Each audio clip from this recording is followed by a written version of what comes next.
guys, this is Laura with McLeod Homestead, and coming at you, remember the celery I just picked? We are going to get ready to process it, and this is a couple of the celery I bought at the store for $1 a piece, and depending on how many half pints I get will depend on if I buy more and we can more. So let's get started. I've got this celery from my garden. I've got this. I'm going to put the pieces I cut into this, and then that way I can wash it. The parts I cut off, like the ends and the tips, I'm going to put in here, and I'll wash them later so I can save them to make stock later on. So let's get going. So the first thing I'm going to do is I'm going to cut the roots off. Obviously, I don't want them. I'll take that back outside and throw in the compost. And these yellow leaves, they'll just go in the compost. But I'm going to cut the bottoms off. And this will go for stock later. It'll be washed. And I'm going to cut the leaves off. Put that in there.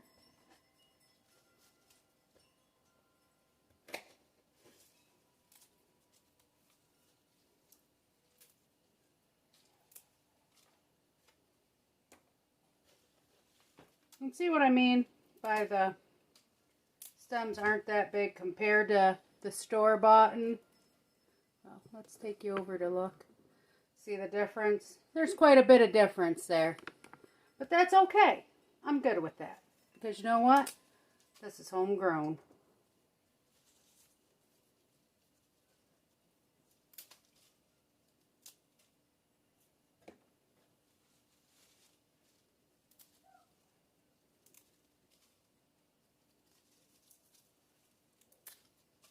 So I'm just going to keep doing this until I get all of, I'll probably do the homegrown, get that all cut up first before I move on to the store-bought. So I will come back when I am done in that area. Ooh, that's a bad spot.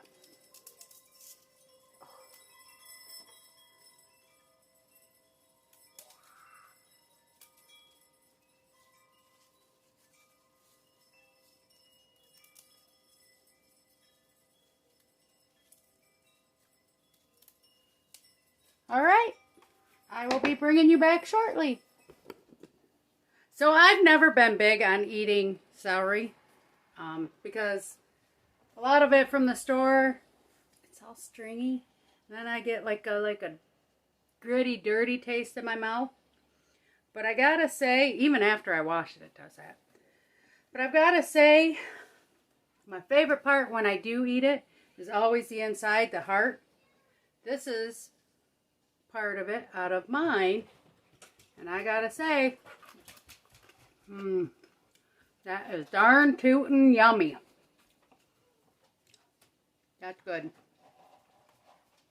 Okay, heading back to cutting more. So after getting it all cut up, the store-bought and from the garden, this is how much I've got.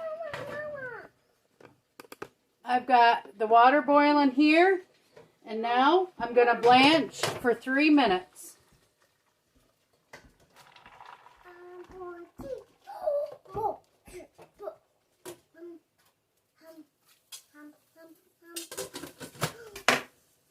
Alright, so this is blanched for 3 minutes, so I'm going to take it out of the water.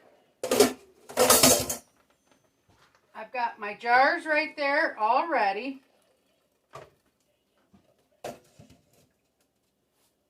These are all cleaned and ready to go. And the next step is to just put the celery into the jars. So we'll do that here in just a minute. But while it was boiling, what I did was the cleaned tops and stuff, I put in Ziploc bags. This is good for making broth. This is good for making broth. So I got 3 packages. I'll put them in the freezer until I'm ready. And I've got this ready to go because I'm going to make turkey broth because I made a turkey breast. So I'm going to make it out of the bones. So let's get jarring up. So when you do this, you want to make sure you leave a 1-inch headspace. And you want to make sure that you will get all the air bubbles out. Now see that? Once it's packed in, it's not too much. So I'm just going to go and jar these up. And then I will be back when I'm done.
So what I've done now, while I'm waiting for water to boil in the teapot, is I put a 1/4 teaspoon of canning salt in each jar.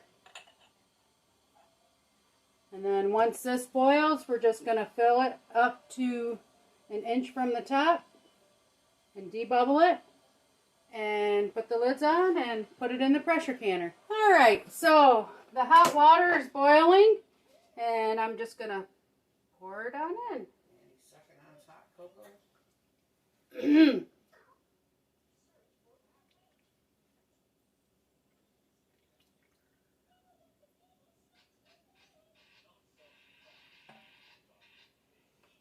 Do a few at a time. Always make sure you debubble. You want to make sure that there's no bubbles in there. Wipe your lid or your jar with vinegar on a paper towel or a rag. Put the lid on hand tight and put it in your pressure canner. And I'm going to do that to the rest of these. Alrighty, so I've got all the jars in here and we've got it turned on to high and we'll wait till this starts steaming, letting some steam out. We want to let it steam for 10 minutes and then we'll put the weight, and for my altitude I usually do about 12 pounds, and we will pressure can it for 35 minutes. Well guys, it's been 35 minutes and as you can see I've turned the heat off to it, and now I will wait till this gets down to 0 with the pressure, and then we'll crack the lid, let it sit for a little bit and pull the jars, and that's it. And so as long as everything's good, I will end it with thank you all for watching and toodles.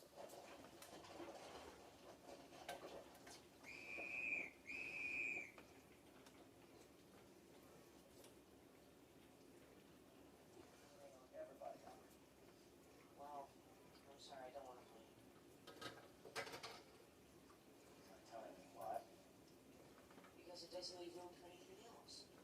I'm so tired out I can't do my home improvement chores. Every day I come out here to get the garden jumped on, and I don't know why.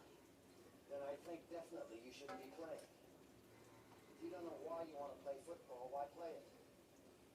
The other boys seem to know why they're playing it. They want to learn something courageous and difficult and do it well. They want to be part of a winning team. A winning team is something where every man does his best so he doesn't let the others down. Football is a basic lesson in life. It's a fundamental step to becoming a man. If you can succeed in it, you can succeed in anything. Without that knowledge, your talent isn't enough, and sooner or later you'll let the team down. Why? Because you don't have what it takes to be a competitor. You don't have the courage, you don't have the team spirit, you don't have the determination. So in the long run, we'll be doing better without you than with you. All right, gentlemen, let's try that formation again. Alex, you're the new quarterback. All right, let's go!